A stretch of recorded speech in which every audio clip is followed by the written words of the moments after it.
Please pray with me. Gracious God, help us always to seek the truth, come whence it may, cost what it will. Amen. Please be seated.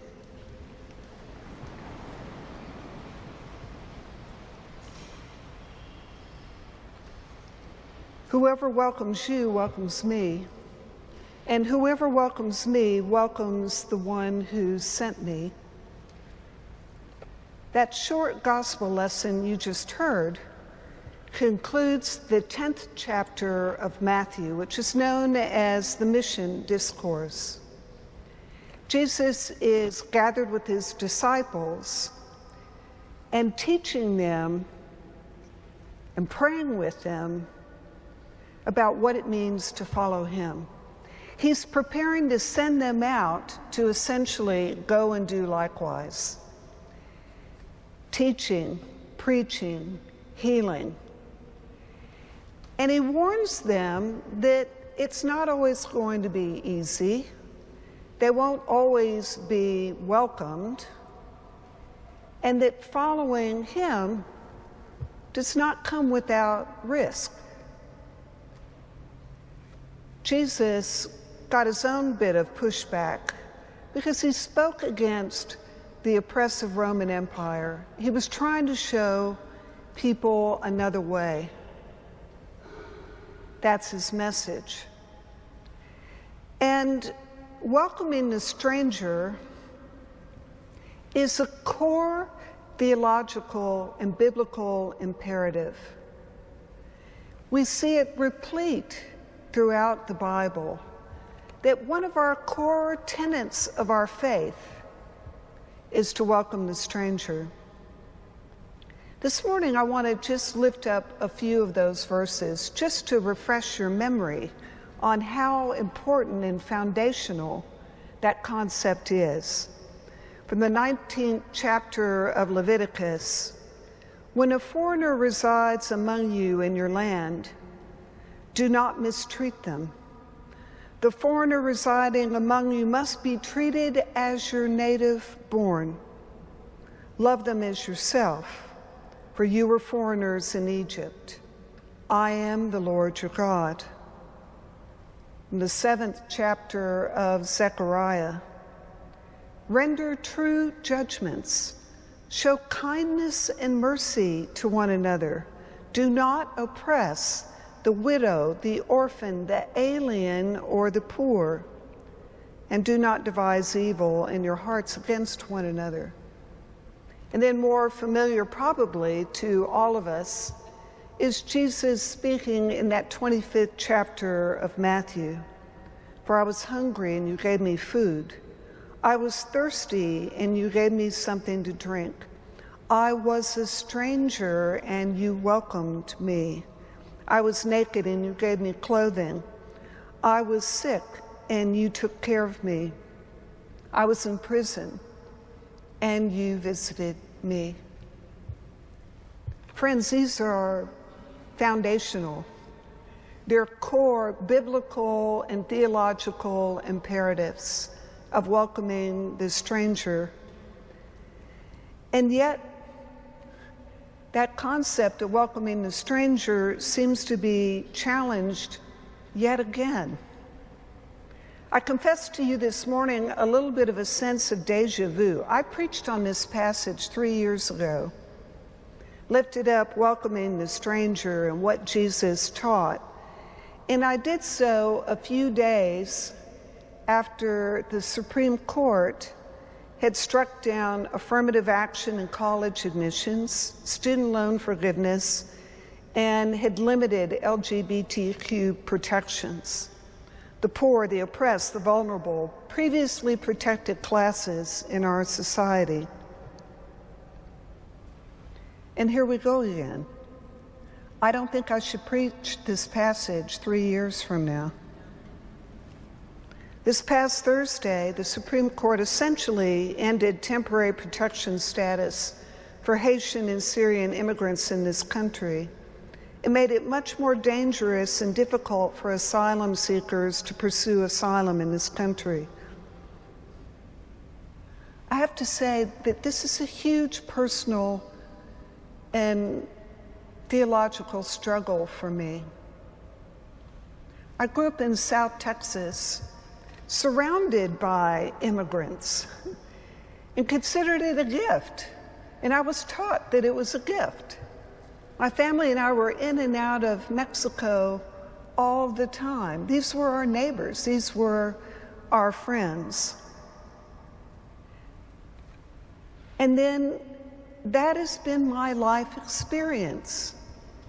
And I've read the Bible more than once. This is core.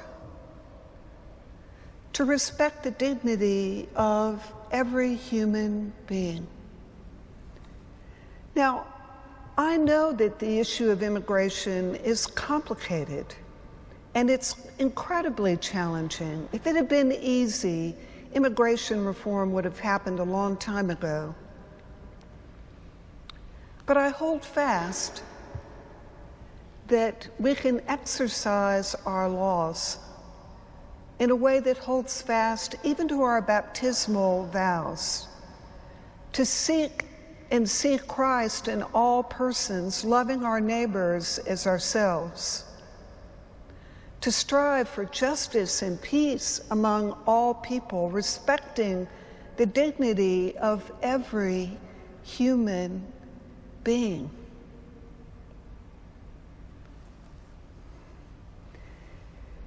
I mean, if you think about it, unless you're Native American, all of our ancestors are immigrants.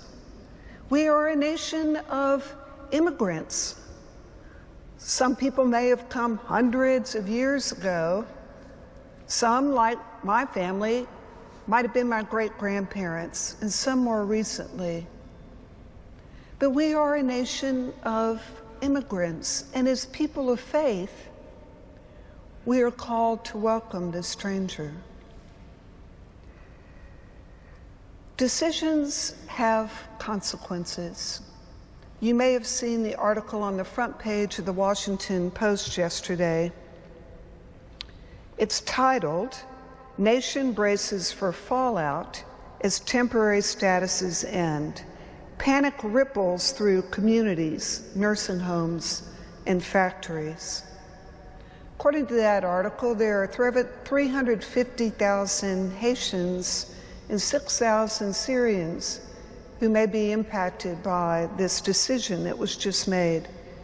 And potentially, the Post writes, all 1.3 million immigrants over a dozen countries who've been previously shielded from deportation are now at risk. This law of TPS was signed by George Herbert Walker Bush when he was president in 1990. Over those decades, so many people from around the world have come to this country, had families, raised kids, contributed, paid taxes, our neighbors, our friends. And particularly when you look at Haiti and Syria, I would have to say I don't think that they're modeling a stable and secure country dynamic right now. People are still at risk. One of the stories encapsulated in the Post was of a young woman who came here from Haiti when she was 7, and there was some horrible, tragedy going on at the time. She put herself through school. She's a registered nurse. She lives with her elderly mother and a toddler. They bought their home. They pay their taxes. And now she's terrified that she may be sent back to a country she hasn't been to since she was 7 and doesn't even really know the language. Nursing homes, home care facilities are terrified because a disproportionate number of the health workers are Haitian on the front lines, caring for your parents, your grandparents. On Thursday, we released an our newest podcast, and Dean Randy interviewed and had a conversation with Ray Suarez. Ray Suarez is a wonderful friend of this cathedral, former board member, who wrote a book that came out recently called We Are Home, Becoming American in the 21st Century. And it's on the subject of immigration. I commend it to you. Toward the end of the podcast, the dean asked Ray, essentially, what should people of faith be doing now? What's ours to do? And Ray said this, and I quote, "I would want people to constantly depose themselves, ask themselves questions about what increases the amount of goodness in the world.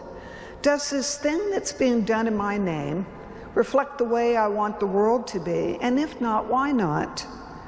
And what do I have to do as a citizen, as a voter, as a taxpayer, as a consumer, as a person of faith to create circumstances that better reflect how the world should be, how it could be, rather than how it is? Just accepting the world as it is too easy a surrender." If you, like me this morning, are feeling with a heavy heart where we are with our brothers and sisters who've come from other countries and want to do something, please know that our cathedral and cathedral congregation is very actively engaged in sanctuary ministry, providing services, support, and advocacy for immigrants and asylum seekers. There's information on our website. Go to the annual meeting. After this service, ask one of the clergy. The Episcopal Church, our presiding bishop, issued a statement on Thursday. The Episcopal Church is also actively engaged in walking alongside our brothers and sisters. And the statement read in part, "The Episcopal Church will continue supporting immigrants and asylum seekers in all of our ministries. We will advocate for laws and policies that center welcome, protection from harm, and integration. The Episcopal Church is a home to immigrants, and Episcopalians across the country and around the world continue to minister to and walk alongside migrants in need. We will continue to uphold the dignity of refugees and migrants, following the biblical call to welcome the stranger." So many in our midst today are feeling disenfranchised and vulnerable. And to you I say, we see you. We care about you. We will walk alongside you. Next to last word to Pope Leo, who earlier this month spoke on this issue. He was in Las Palmas, the Canary Islands, the site of so many migrants seeking safety and a better life. And Pope Leo said this, "Human dignity has no passport and does not lose its value when crossing a border." End quote. Last words I leave to Jesus. "Whoever welcomes you welcomes me, and whoever welcomes me welcomes the one who sent me. Just as you did it to one of the least of these who are members of my family, you did it to me." Amen.